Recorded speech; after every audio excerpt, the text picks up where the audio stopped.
On the evening of Thursday, November 22nd, 2012, around a charmingly lit dinner table on Thanksgiving night that seats brothers Richard and Joel Hunick, a very ambitious project that would take inspiration from Fallout, Minecraft, and The Walking Dead, titled 30 Days to Die, gets cooked up. Leading the founding of the Fun Pimps by Richard Hunick, Joel Hunick, and Christian Lang. Roughly a year later, a game now titled 7 Days to Die boots up on a Kickstarter campaign. A campaign that, in order to get people to support, needs a plan, which is exactly what they had. Biomes, POIs, and story points, XP skill trees, solo, multiplayer, and co-op. The game looked promising, even then where it looked like this.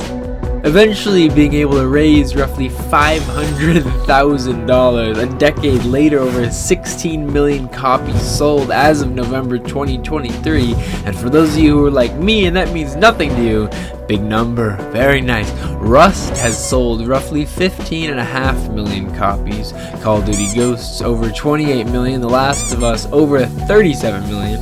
All those games released in 2013 too. Though these numbers really aren't fair in comparison at all due to things like platforms playable on and, of course, pricing. Just some numbers for the roughest idea.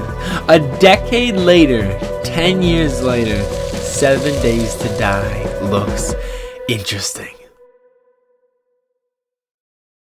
Today, 7 Days to Die celebrates its 10-year anniversary on Steam. It has been an honor to be part of this incredible journey. We thank the team and all the amazing support we have had from the community over the years.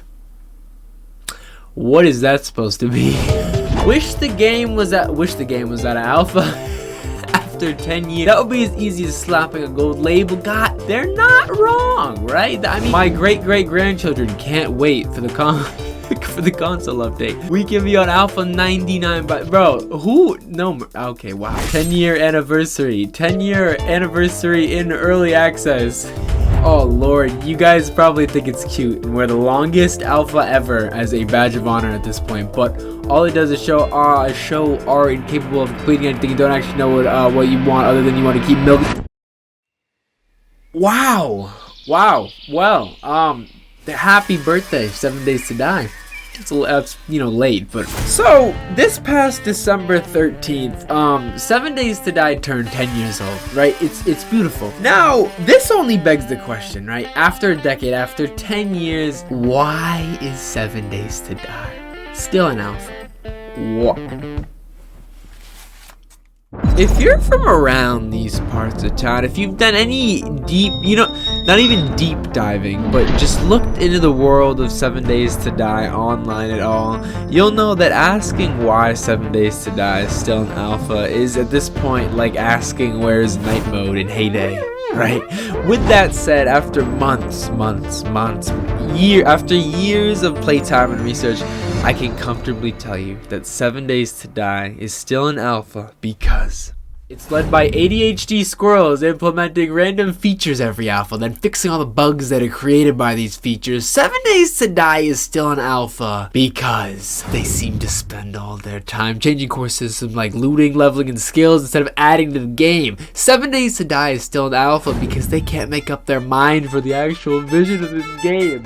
7 Days to Die is still an alpha because the devs are slowly trying to turn this into a looter shooter. 7 Days to Die. 7 Days to Die. 7 days. Ultimately, 7 Days to Die is still an alpha because they got this dude working there. I'm just joking around. No. So, how many people are actually working on 7 Days to Die? Most likely 1 to 2 people, in all honesty.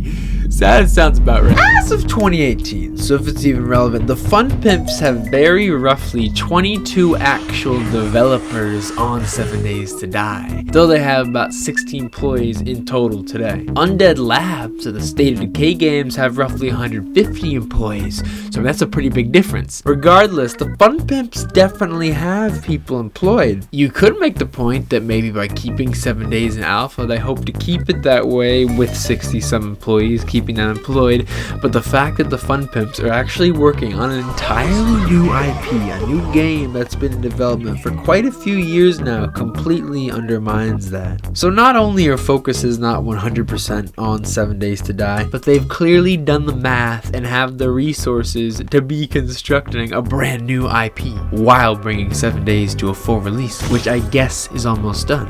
Now that we've seen the extent of what can be done with a video game in terms of details, graphics, and all that stuff, consumer expectations nowadays are extremely high, right? Much higher than they were in 2013 when the game released. Enter the VGDDS, the definitive video game development difficulty spectrum. A mega innovative paradigm shifting framework engineered to categorize and assess the intricate development theory of video games. The VGDDS takes into account how difficult it would be to craft a given game on paper in theory. Please note, this is different than the VGUPS, the Video Game Ultimate Product spectrum. So where does 7 Days to Die rest on the VGDDS? 7 Days to Die on paper sits comfortably at Expertise Epoch.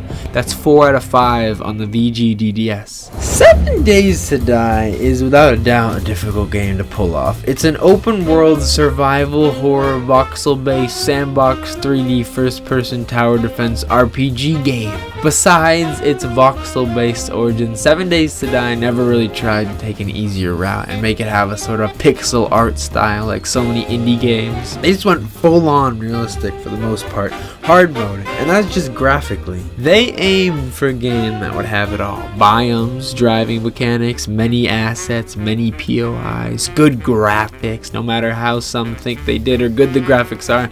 Me playing on max settings, I think the game looks great. 7 Days to Die looks awesome. Can it look like a potato? Yes. But with a game like 7 Days to Die and open world survival, there are just so many possibilities with what can be done and features that can be added.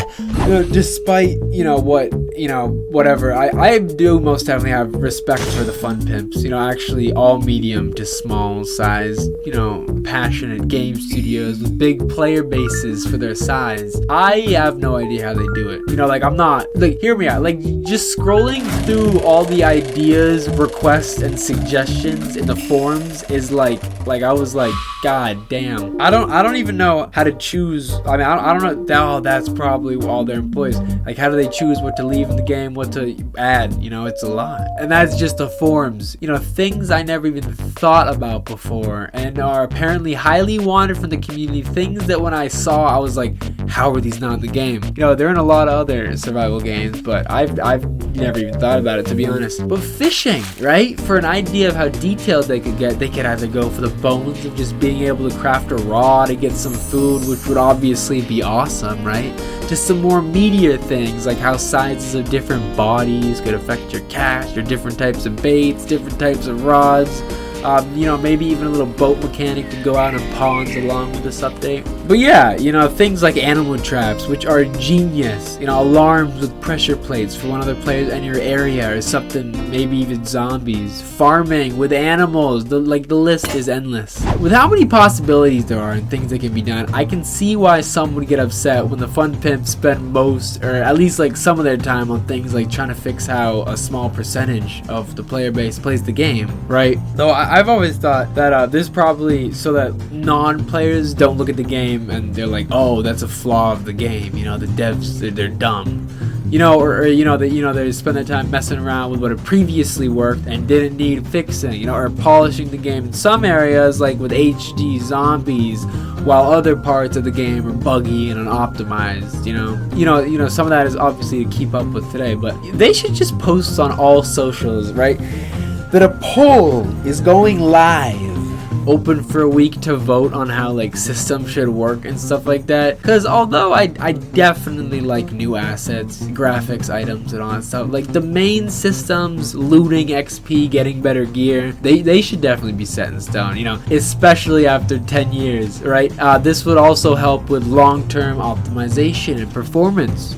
So yeah, I know it's in alpha, but it's a survival, open world game. Not like a live multiplayer battle. No, I don't know, maybe I'm wrong, but I think, those core systems should be set. But that's, with all the feedback and stuff, that's definitely easier said than done, right? Or is it? So one thing I just wanted to mention, and I really need help understanding, right? Please correct me if I'm wrong here. I'm missing something, right? But the pricing of the pricing of 7 days, I think this is a reason why there aren't many games like it. When you have such an ambitious game like 7 days and all the things it needs, the aspects, especially today, as of December 22nd of 2022, right? So that was 2 years ago. How the hell are they getting by with having the game priced at literally $6 for a good month and a half of the year? And that, that's the length of the 4 main Steam sales added up, by the way. What I mean by that is, why is the game going on sale at these mega low prices in the first place, and it's only seemed to be going down when a Steam sale is live? Right, and of course it was literally that price, like this year too, this past December sale. Even then, you could literally buy the game for $4.80. As far as I've been concerned for years now, I've bought it for a few people from here, Green Man Gaming, a few times, selling the game like that. I mean, it's not like there's a 7 days to die battle pass. Right? There are no microtransactions, right? Fortunately, like all open world survival games, despite DLCs, which, 7 days, besides those skins, which I'm pretty sure those cost some money, those are great. Those were great on console. Because the fun pimps, right, obviously, they know at what price the game will sell and when it won't. In fact, they've tested. Roughly 11 years ago, just after 7 days released in December of 2013, leading into 2014, after playing around for about a couple months, the Fun Pimps evidently found 7 Days to Die to be worthy of $25 and set its price there. Where back then in 2014, $25 was worth about $33 today.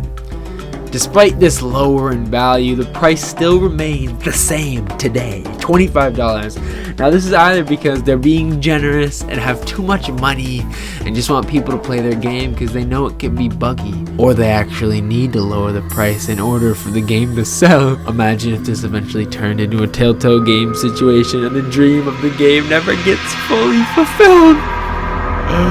That would be awful. Or I'm completely underestimating how many people are buying, but they'd have raised prices, right? Pulled a little Treyarch, where after 15 mega years of their game being out, they know it will still sell, so they give it a little occasional 67% off, though normally they're still $60 the other 10 months of the year. I'm of course looking at this from the perspective of wanting to keep the medium-sized, passionate game studio developers, one of my favorite games, going, unless they are packing 8 Lamborghinis in the back of their $20.3 million. But despite a most definite rising player count and rising Twitch viewer stats, I guess demand hasn't gotten to a point where they feel they can raise the price of the game.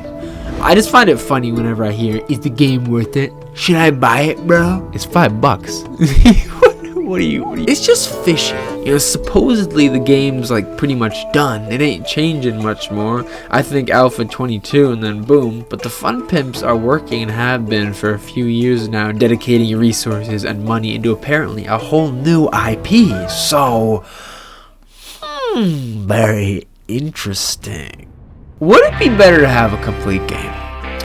Well, what is a complete game? Right, there definitely isn't a definitive answer for that one. I don't think any game is really ever done, right? It's done when it's given up on, or when the lords of the game themselves deem it complete, right? Which the Fun Pimps just don't with 7 Days to Die yet. They want it to be perfect to a degree, to have things the fans wanted to have, and live up to their expectations, however high those are. One of the advantages smaller to medium-sized studios have over the massive game developers pushing out unfinished and crappy games because of deadlines and money. But yeah, I guess some people think the devs of 7 Days have given themselves too much time, right? And when that happens, you get lost and you lose sight of the goal. There are multiple reasons why 7 Days to Die is still in alpha. They've had to at least do some polishing since 2013, changing many things from the assets to the UI and the graphics in order to keep up with the current, especially after 10 years where we have games that look like this. Especially after 10 years of an insane amount of feedback and criticism, their goals and vision for the game have clearly changed, changing many different systems and adding and taking out others. This is the Fun Pimp's first game, right? So not only have we witnessed and continued to the rise of 7 Days, but the Fun Pimps as well. Obviously, I think having a finished, mega, ultimate, insane open world survival horror zombie game would be awesome. Anyone would. Why wouldn't they, right? Whether you think 7 Days to Die is a game that has been in alpha for years with poor graphics, boring environments, and uninspired combat, or you're comfortable with getting a slightly different version of a highly addictive voxel sandbox game every year, keeping the gameplay fresh, we're basically on 7 Days to Die 4 now. The fact of the matter is, 7 Days to Die has given people hundreds, even thousands of hours of a game of memorable experiences with some cleanup, touches, balances, addresses, additions, optimizations. 7 Days to Die, you're very nice, right? Let's hope you don't get slapped with a gold label just yet, right? 7 Days to Die, whenever you're finished, hopefully we all will be here waiting for you. Thank you. Wait.